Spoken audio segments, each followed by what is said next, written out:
Bienvenue sur ma chaîne YouTube.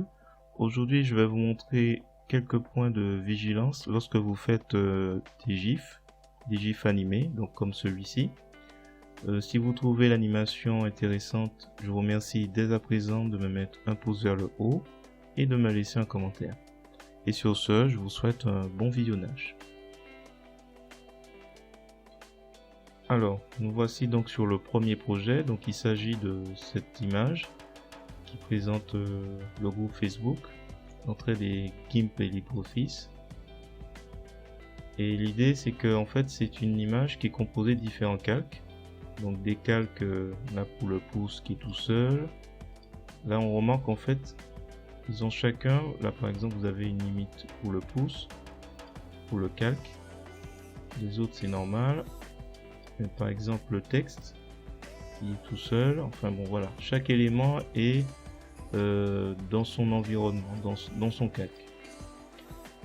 Donc dans ce cas, lorsque vous avez des éléments comme ça éparpillés, en général il s'agit, donc quand vous allez dans l'animation, d'un arrangement qui est combiné. Et quand vous faites rejouer une animation, vous pouvez très facilement voir que les éléments ils s'enchaînent un après l'autre. J'ai abaissé la vitesse de lecture, donc très certainement nous mettrons 1000 millisecondes lorsqu'il faudra mettre la durée entre chaque image et combiner. Donc pour rappel, je vais le faire tout de suite. Donc là il faut aller dans exporter sous, écran vidéo.gif, j'en ai déjà fait un. Voilà, je fais exporter. Il faut pas oublier surtout le point .gif pour l'extension. Donc là je vais lui dire de remplacer. Et l'idée ce sera, vous pouvez laisser commentaire en GIF créé avec GIF. Il faut cocher en tant qu'animation, boucler indéfiniment et là 1000 millisecondes. Calque cumulatif combiné comme on l'a vu et ne pas oublier de cocher les deux.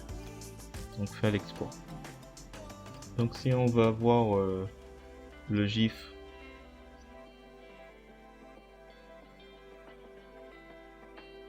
on verra qu'il est conforme à ce qu'on a vu dans rejouer l'animation.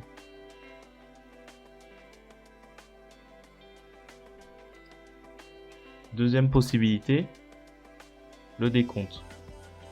Là il ne s'agit pas de quelque chose qui est combiné, il s'agit en fait à chaque fois qu'un calque apparaît, il devra être remplacé par l'autre.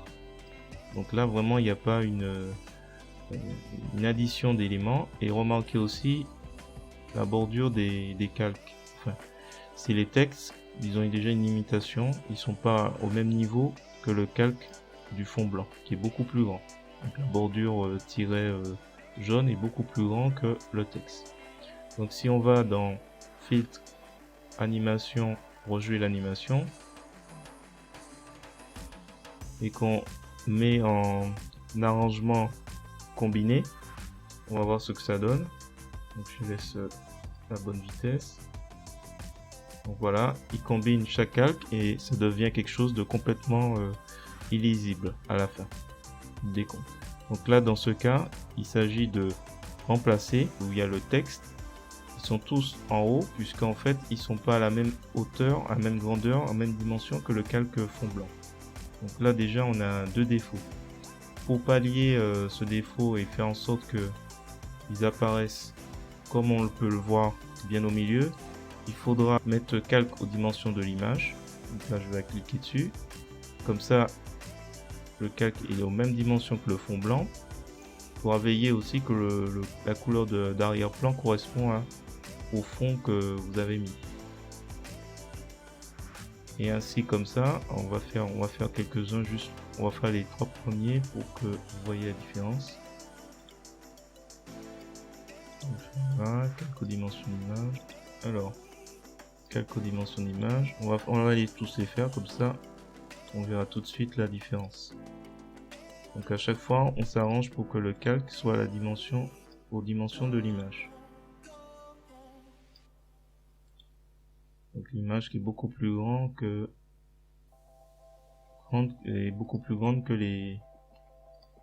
les calques.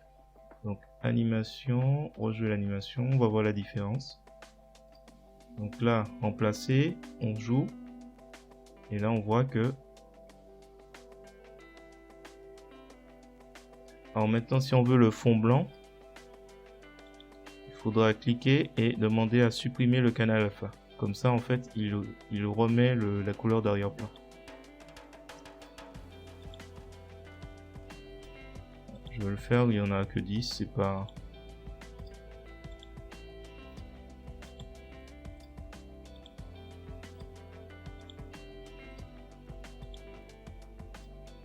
Voilà, on les a tous faits. On va voir maintenant la différence. Animation, rejouer l'animation. On reste sur l'arrangement remplacé, on fait lecture. Et là, on a quelque chose qui est uniforme. Il faudra qu'on supprime le fond blanc, si on veut. Sauf si on souhaite mettre autre chose.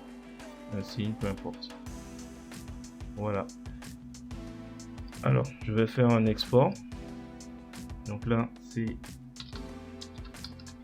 décompte.gif. On n'oublie pas l'extension .gif. Exporter.